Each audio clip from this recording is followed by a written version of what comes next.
Shalom Godly Family, sungguh kita boleh bersyukur kalau hari ini kita boleh bersama-sama menyatukan hati kita. Dimanapun kita berada atau bagaimanapun keadaan kita, Tuhan masih mengizinkan kita untuk boleh datang ke dalam hadirat-Nya, untuk boleh menyembah Dia, bersekutu dengan Dia. Untuk itu, mari kita meresponi panggilan-Nya. Bermegahlah di dalam nama-Nya yang kudus. Biarlah bersuka cita hati orang-orang yang mencari Tuhan. Carilah Tuhan dan kekuatan-Nya. Carilah wajah-Nya selalu. Ibadah ini kita mulai dengan satu pengakuan bahwa pertolongan kita adalah dari Tuhan yang menciptakan langit dan bumi. Kiranya kasih Allah Bapa, Putra, dan Roh Kudus menyertai saudara. Amin. Sungguh indah Kau Tuhan.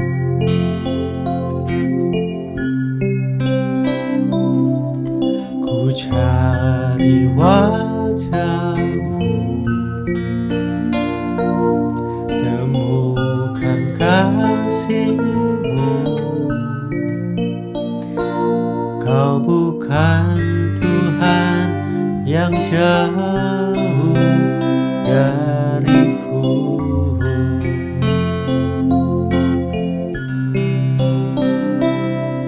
Ku panggil nama-Mu,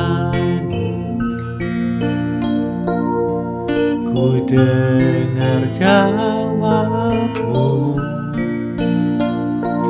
Kau Tuhan yang selalu dengar seruan hatiku. Sungguh indah Kau Tuhan, penuh kasih dan sayang. Kau tempat penghiburan bagi setiap hati yang terluka. Sungguh indah Kau Tuhan, menara perlindungan. Kau sumber kekuatan bagi semua orang yang membutuhkan.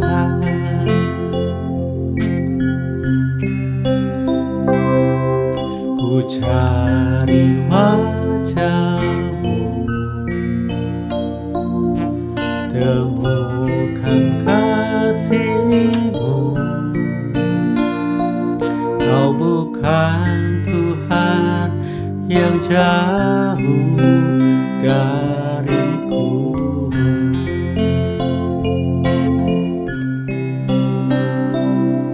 Ku panggil nama-Mu, ku dengar jawab-Mu. Kau Tuhan yang selalu dengar seruan hatiku. Sungguh indah Kau Tuhan, penuh kasih dan sayang.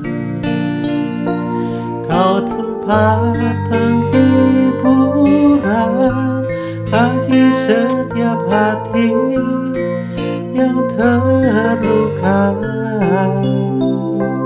Sungguh indah Kau Tuhan, menara perlindungan. Kau sumber kekuatan bagi semua orang yang membutuhkan. Mari kita bersama-sama berdoa. Benar Tuhan, Engkau adalah sumber kekuatan kami. Engkau adalah Allah kami. Engkau selalu ada bagi kami. Terlebih orang-orang yang mencari Engkau.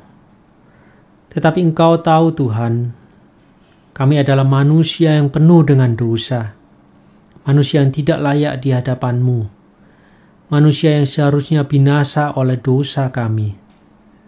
Untuk itu, dengan segala ketidakberdayaan kami hanya bisa memohon belas kasihan daripada Engkau saja, untuk terus mengasihi kami, menguatkan kami, untuk boleh hidup berkenan kepada-Mu. Amin. Berita anugerah yang boleh kita dengar pada hari ini, yang boleh menguatkan saudara dan saya, khususnya di tengah-tengah pandemi ini. Yesaya pasal yang ke-54 ayat yang 10 berbunyi demikian. Sebab biarpun gunung-gunung beranjak dan bukit-bukit bergoyang, tetapi kasih setiaku tidak akan beranjak daripadamu, dan perjanjian damaiku tidak akan bergoyang. Firman Tuhan yang mengasihani engkau. Bapa Surgawi memeliharaku.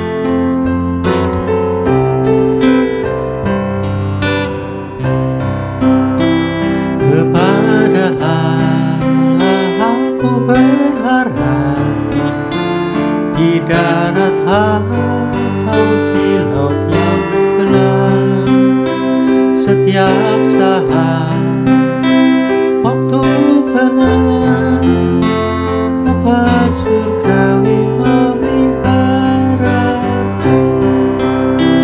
Aku berharap pada Tuhanku, di ngarai atau dalam laut mendung. Ku tak gentar, ya tak ingkar, Bapa Surgawi memeliharaku.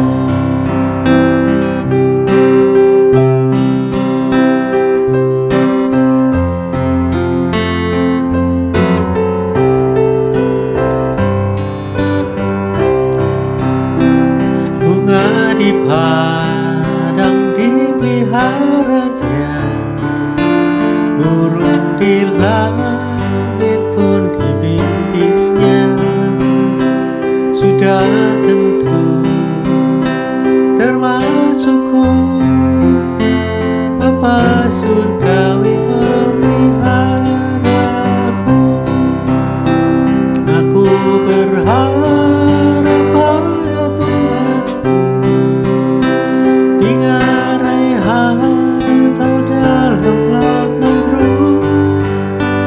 Ku tak gentar, dia tak ingkar, Bapa Surgawi memeliharaku.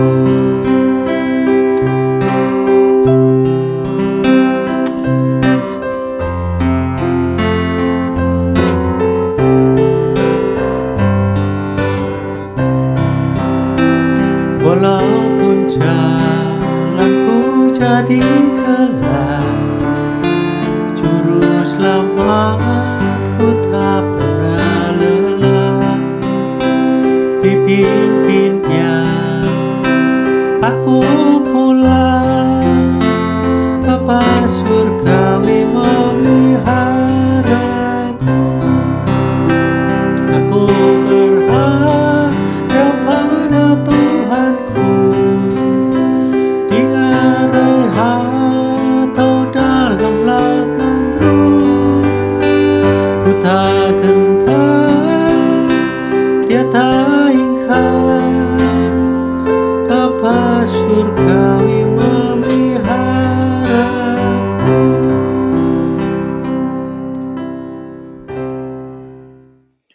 Selamat hari Minggu kepada saudara-saudara yang dikasihi oleh Tuhan. Mari kita berdoa sebelum merenungkan firman Tuhan. Ya Tuhan yang kami kenal di dalam Yesus Kristus, berbicaralah kepada setiap kami. Kiranya firman-Mu menumbuhkan dan meneguhkan kami untuk hidup menyenangkan Engkau. Hanya di dalam nama Tuhan Yesus, kami semua sudah berdoa. Amin. Saudara-saudara yang terkasih di dalam Tuhan, Tema khotbah kita pada hari ini adalah penyembahan dalam penderitaan. Mari kita membuka kitab Habakuk pasal yang ketiga, ayat 16 sampai 19. Saya akan membacakan bagi kita sekalian. Habakuk pasal yang ketiga, ayat 16 sampai 19. Ketika aku mendengarnya, gemetarlah hatiku, mendengar bunyinya, menggigilah bibirku. Tulang-tulangku seakan-akan kemasukan sengal, dan aku gemetar di tempat aku berdiri. Namun dengan tenang akan kunantikan hari kesusahan yang akan mendatangi bangsa yang bergerombolan menyerang kami. Sekalipun pohon ara tidak berbunga, pohon anggur tidak berbuah, hasil pohon zaitun mengecewakan, sekalipun ladang-ladang tidak menghasilkan bahan makanan, kambing domba terhalau dari kurungan, dan tidak ada lembu sapi dalam kandang. Namun aku akan bersorak-sorak di dalam Tuhan, beria-ria di dalam Allah yang menyelamatkan aku. Allah Tuhanku itu kekuatanku. Ia membuat kakiku seperti kaki rusa. Ia membiarkan aku berjejak di bukit-bukitku. Saudara-saudara, saya ingin memulai khotbah ini dengan mengajak kita melengkapi kalimat berikut ini dengan sejujur-jujurnya. Saya ... kepada Allah saat saya mengalami penderitaan yang amat berat. Apa jawaban saudara? Bila saudara mengatakan, saya akan menangis, meratap, marah, bingung, kecewa kepada Allah, maka jawaban-jawaban tersebut sangatlah manusiawi dan dapat dimaklumi. Sesungguhnya, iman seseorang akan terguncang hebat ketika menghadapi penderitaan yang sangat buruk. Hati kita akan dibanjiri dengan banyak pertanyaan dan keraguan akan Allah. Bahkan, tidak sedikit orang Kristen yang akhirnya meninggalkan Allah sewaktu dilanda beban kehidupan yang super berat. Dalam khotbah hari ini, kita mau merenungkan satu respon yang dapat diberikan oleh orang percaya ketika menderita. Sejujurnya, respon ini sangatlah sulit untuk dilakukan. Akan tetapi bila kita dapat melakukannya, maka respon ini merupakan sebuah kesaksian yang indah di hadapan Allah maupun sesama. Respon yang dimaksudkan adalah kita tetap setia menyembah Allah di tengah penderitaan. Nabi Habakuk menjadi teladan yang menginspirasi kita. Pada saat itu, Habakuk menyaksikan kehancuran kerajaan Yehuda. Kemerosotan moral terjadi di mana-mana. Bangsa Yahudi sudah meninggalkan dan melupakan Allah. Mereka berpaling kepada penyembahan berhala. Itu sebabnya Allah mengirimkan kerajaan Babel yang terkenal dengan kekejamannya untuk menghukum mereka. Allah mengizinkan bangsa kafir untuk menjajah atau menguasai mereka. Seluruh kitab Habakuk berisi pergumulan Nabi Habakuk di tengah penderitaan yang menimpa bangsanya. Habakuk bertanya-tanya, mengapa Allah membiarkan tragedi menimpa orang beriman? Habakuk juga menuntut agar Allah segera menyelamatkan umat pilihannya itu. Kitab Habakuk ditulis 26 abad yang lalu. Akan tetapi kitab ini sangat relevan bagi kita sampai sekarang. Bukankah penderitaan dan tragedi memang masih dapat hadir tanpa diundang dalam kehidupan orang percaya? Orang yang beriman dan mencintai Tuhan tidak luput atau kebal dari penderitaan. Di tengah pandemi seperti sekarang, kita pun memperoleh berita tentang orang-orang yang kita kasihi mengalami sakit dan tidak sedikit yang meninggal karena virus COVID. Rasa kedukaan, kehilangan, kecemasan, dan ketakutan begitu pekat menyelimuti jiwa kita belakangan ini. Sekalipun Habakuk bergumul keras, tetapi dia tetap memuji Allah seperti yang diperlihatkan dalam ayat 17 sampai yang ke-18. Habakuk tidak menyembah atau memuji Allah setelah penderitaan berlalu.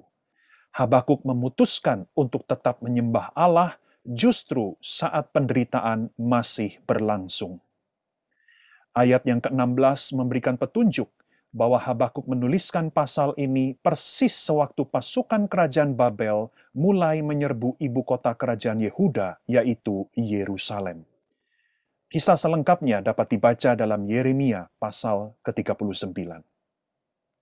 Disinilah kita mau menangkap sebuah pelajaran yang penting, yaitu bahwa penyembahan atau pujian kepada Allah merupakan sebuah disiplin rohani. Kita menyebut sesuatu sebagai disiplin bila hal itu memang harus kita lakukan secara terus-menerus karena memberikan kebaikan bagi kita. Contohnya, olahraga. Olahraga sangat bermanfaat bagi kesehatan tubuh kita. Ada kalanya kita merasa malas atau tidak bersemangat untuk berolahraga. Namun, bila kita memandang olahraga sebagai sebuah disiplin, maka kita tetap memaksakan diri untuk berolahraga demi kesehatan jasmani kita. Demikianlah juga penyembahan. Penyembahan adalah sebuah disiplin yang harus kita lakukan setiap waktu. Penyembahan tidak ditentukan oleh suasana hati kita atau situasi yang sedang kita hadapi. Kita menyembah Allah bukan hanya ketika kita sedang merasa gembira atau mendapatkan berkat-berkat yang menyenangkan dari Allah. Kita sepatutnya menyembah Allah dalam suasana hati apapun, bahkan ketika kita sedang sedih, bimbang, atau marah. Juga termasuk dalam situasi yang tidak enak dan tidak nyaman, seperti ketika kita sedang menderita. Saudara-saudara, penyembahan tetap harus kita lakukan, karena penyembahan mengandung manfaat yang besar bagi kerohanian kita. Manfaat penyembahan adalah dapat menjaga fokus kita kepada Allah. Ini sangatlah krusial, khususnya saat sedang di dalam penderitaan. Karena ketika menderita, seluruh pikiran kita akan secara alamiah dan otomatis tertuju pada keadaan diri kita yang sedang susah. Penderitaan menjadi magnet yang menarik pikiran kita kepadanya. Kita hanya fokus pada masalah dan konsekuensi masalah yang menimpa kita. Persoalannya, ketika kita fokus pada suatu hal, maka hal tersebut akan terlihat semakin besar dan semakin nyata dalam pikiran kita. Dan ketika hal itu menjadi sangat besar di pikiran kita, maka dapat dikatakan bahwa pikiran kita sudah dikuasainya. Dan apa yang menguasai pikiran kita akan turut menentukan jiwa atau hati kita. Saudara-saudara, bila kita fokus pada masalah, masalah itu akan semakin membesar di kepala kita. Masalah akan menguasai pikiran kita. Selanjutnya, pikiran seperti ini akan melahirkan keputusasaan, kecemasan, dan ketakutan dalam jiwa kita. Pada akhirnya, kondisi batin seperti ini akan membuat kita semakin tidak berdaya di tengah penderitaan. Kita akan menjadi orang yang mengasihani diri sendiri, apatis, dan sinis. Disinilah pentingnya penyembahan di tengah penderitaan. Karena penyembahan terus-menerus mengalihkan dan mengarahkan kembali pikiran kita kepada Allah. Penyembahan membuat pikiran kita diluberi oleh realitas akan Allah yang mengasihi kita. Pikiran seperti ini akan menerbitkan pengharapan, membangkitkan kekuatan, dan mengalirkan damai sejahtera dalam hati kita. Perhatikan, penyembahan bukanlah pelarian kita dari masalah. Penyembahan adalah peristirahatan kepada Allah yang justru akan menyuntikkan daya juang dan daya tahan yang baru untuk kita menghadapi gunung masalah di depan mata. Penyembahan dapat diibaratkan seperti pit stop dalam perlombaan mobil balap Formula One. Setelah menempuh rute sekian jauh, mobil balap harus secara berkala berhenti di pit stop untuk diganti bannya dan diisi bahan bakarnya. Setelah itu, mobil balap tersebut dapat masuk kembali ke arena perlombaan dengan stamina yang baru. Demikianlah penyembahan. Penyembahan memperbaharui dan memperlengkapi kita untuk bisa menghadapi ujian penderitaan. Itulah yang dilakukan oleh Habakuk. Habakuk menyembah Allah di tengah penderitaan karena dia sadar tanpa penyembahan maka dirinya akan semakin terpuruk. Berdasarkan nats ini, saya ingin juga mengajak kita melihat lebih dalam apa sebenarnya penyembahan dalam penderitaan itu. Penyembahan dalam penderitaan terjadi ketika kita membawa seluruh diri kita kepada Allah, termasuk pergolakan-pergolakan batin kita. Kita memproses semua keadaan batin kita di hadapan dan bersama Allah. Penyembahan dalam penderitaan adalah ketika kita lari kepada Allah, bukan lari dari Allah. Itu sebabnya penyembahan dalam penderitaan sangatlah kompleks. Sekompleks keadaan batin kita saat menderita. Seringkali kita menganggap bahwa penyembahan dalam penderitaan sebatas kita berusaha bersyukur dan tetap bernyanyi memuji Allah. Tentu saja, bersyukur dan memuji Allah adalah elemen atau ekspresi penyembahan yang penting. Akan tetapi, tidak hanya itu. Bila kita membaca seluruh kitab Mazmur, dan juga bagaimana Habakuk berdoa kepada Allah di dalam seluruh kitabnya, kita dapat menyimpulkan bahwa penyembahan kepada Allah ternyata dapat berbentuk keluhan, kesedihan, kekhawatiran, keraguan, dan bahkan kekecewaan yang kita sampaikan kepada Allah. Kalau saudara membaca Habakuk pasal yang ketiga, bukankah pasal ini dibuka dengan judul Nada Ratapan? Singkatnya, penyembahan kepada Allah adalah kejujuran kita di hadapannya. Saudaraku, ketahuilah, Allah tidak alergi atau anti terhadap keluhan, kesedihan, kekhawatiran, keraguan, dan kekecewaan kita. Dia adalah Allah yang penuh dengan belas kasihan. Dia adalah Bapa yang maha baik dan maha sabar. Justru Allah ingin, Allah rindu kita datang kepadanya apa adanya.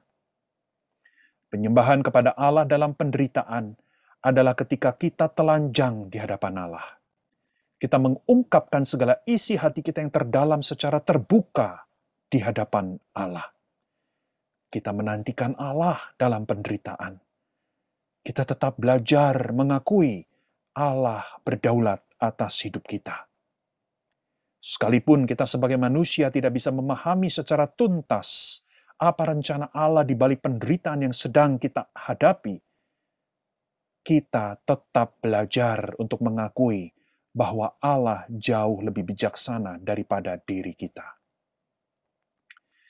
Sebagai penutup khotbah ini, marilah kita kembali mengarahkan mata iman kita kepada Yesus Kristus.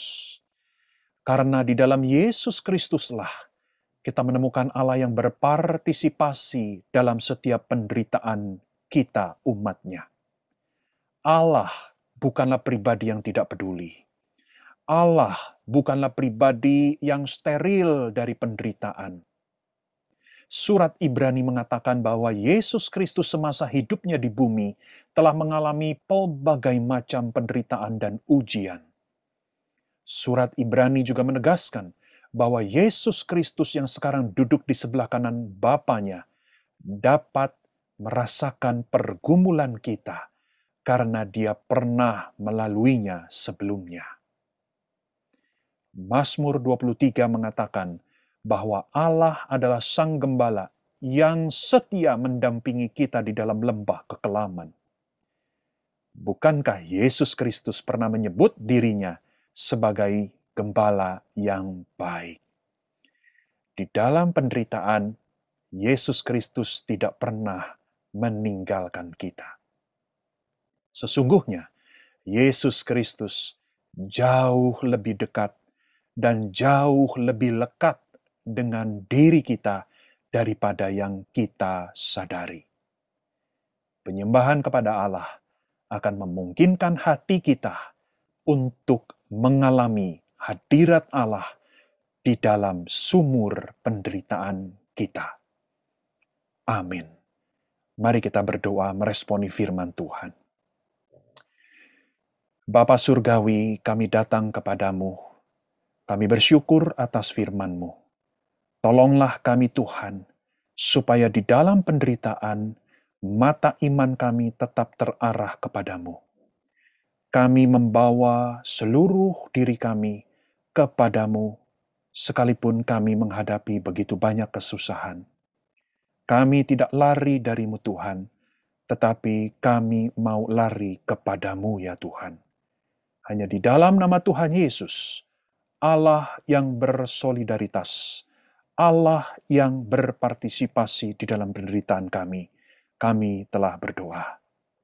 Amin. Tuhan Yesus memberkati kita sekalian. Mari kita bersama-sama dengan gereja di segala zaman, di segala abad, kita mengakui pengakuan iman kita yang berbunyi demikian. Aku percaya kepada Allah, Bapa yang Maha Kuasa, Khalik langit dan bumi, dan kepada Yesus Kristus, anaknya yang tunggal Tuhan kita, yang dikandung daripada Roh Kudus, lahir dari anak darah Maria, yang menderita sengsara di bawah pemerintahan Pontius Pilatus, disalibkan, mati dan dikuburkan, turun dalam kerajaan maut. Pada hari yang ketiga, bangkit pula dari antara orang mati, naik ke surga, duduk di sebelah kanan Allah, Bapa yang Maha Kuasa. Dan dari sana ia akan datang untuk menghakimi orang yang hidup dan yang mati. Aku percaya kepada Roh Kudus, gereja yang kudus dan am, persekutuan orang kudus, pengampunan dosa, kebangkitan orang mati, dan hidup yang kekal. Amin. Mari kita bersama-sama berdoa syafaat. Kita doakan untuk kondisi jemaat di tengah-tengah pandemi ini, baik dalam hal kesehatan, ekonomi, maupun kerohanian, agar tetap dalam lindungan dan penyertaan Tuhan. Ya Tuhan Allah kami, Allah yang penuh dengan belas kasihan, pada hari ini kami anak-anak-Mu memohon belas kasihan daripada-Mu. Di tengah pandemi yang sudah kami jalani lebih dari setahun ini, keadaan yang tidak menentu, ditambah dengan kondisi pandemi gelombang kedua ini yang lebih cepat menular, yang mengakibatkan ada banyak dari kami yang tertular. Kami bersyukur Tuhan jika ada dari beberapa dari kami yang sudah melewatinya, atau yang sekarang kami masih harus terbaring sakit. Kami mengingat mereka ya Tuhan, di tengah situasi yang mungkin merasa terabaikan, jauh dari keluarga karena harus isolasi mandiri. Tuhan, kiranya damai-Mu bersama dengan mereka, melawat mereka. Kami juga menyerahkan kondisi setiap jemaat-Mu ke dalam tangan Tuhan. Engkau yang mengetahui segala pergumulan mereka. Biarlah pengharapan hanya datang daripada Engkau saja. Dan terlebih, berikan kami hikmat-Mu untuk kami terus dapat belajar mengenal Engkau lebih dalam lagi, melalui segala peristiwa yang boleh kami lalui, agar iman kami menjadi semakin kuat di dalam-Mu. Di dalam nama Tuhan kami Yesus Kristus, kami naikkan doa ini. Amin. Mari kita meresponi firman Tuhan yang telah disampaikan dengan memberikan persembahan kita kepada Tuhan. Bukan hanya harta kita, tetapi kita dipanggil untuk mempersembahkan hidup kita untuk kemuliaan-Nya. Ku persembahkan hidupku.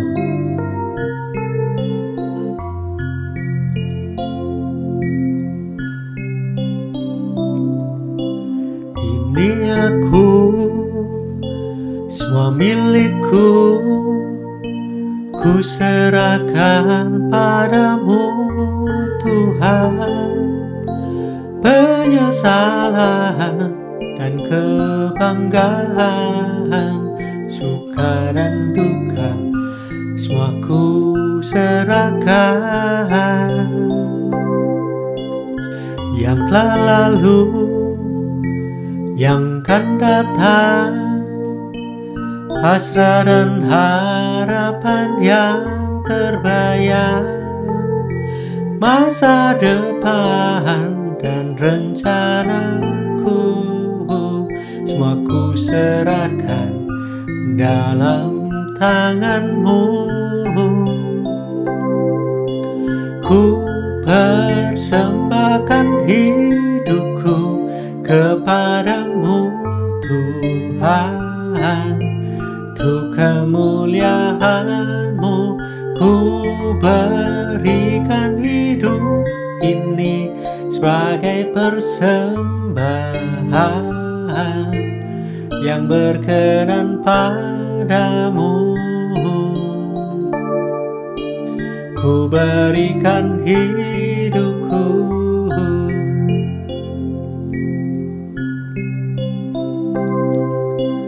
ini aku, semua milikku ku serahkan padamu Tuhan.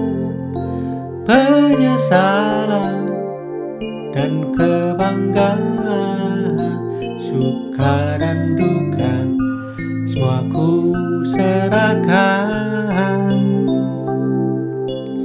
Yang telah lalu, yang kan datang, hasrat dan harapan yang terbayang, masa depan dan rencanaku, semua ku serahkan dalam tanganmu.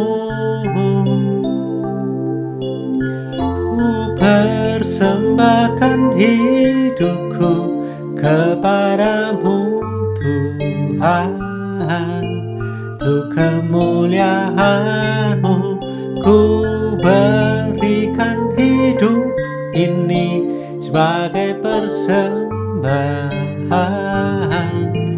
yang berkenan padamu. Ku berikan hidupku.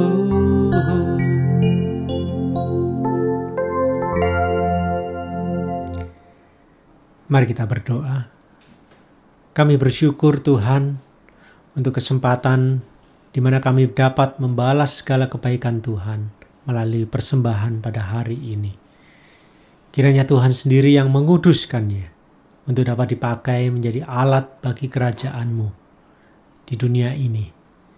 Pakai para diaken untuk dapat mengelolanya seturut dengan kehendak Tuhan. Di dalam nama Tuhan Yesus kami berdoa dan bersyukur. Amin. Doksologi.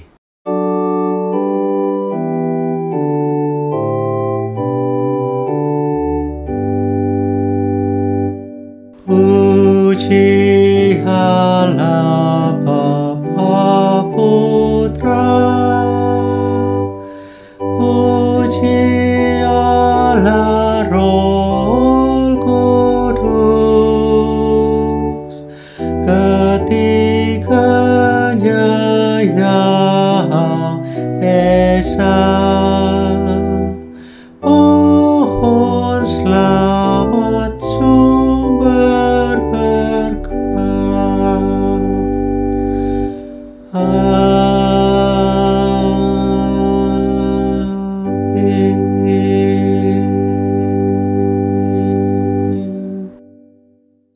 Jemaat yang dikasihi oleh Tuhan, saat ini kita akan kembali di dalam aktivitas kita.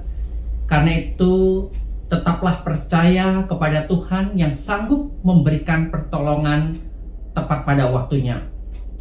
Karena itu, arahkanlah dirimu di hadapan Tuhan dan terimalah berkat yang Tuhan sediakan untuk kita di dalam menjalani aktivitas kita dan pergumulan kita. dan jadilah saksinya di tengah dunia ini. Terimalah berkat-Nya.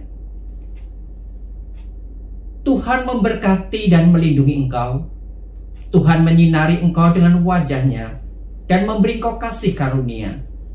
Tuhan menghadapkan wajah-Nya kepadamu dan memberi engkau damai sejahtera mulai saat ini sampai Maranatha, Tuhan datang kedua kalinya. Amin. Amin.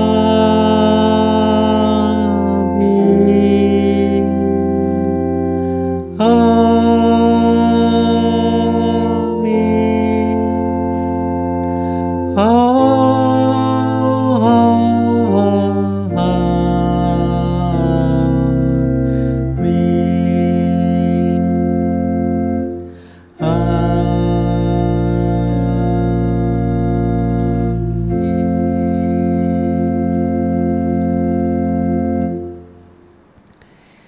Ibadah minggu telah selesai. Bapak, Ibu, Saudara dapat melihat warta yang tertera di layar. Sampai jumpa. Tuhan Yesus memberkati.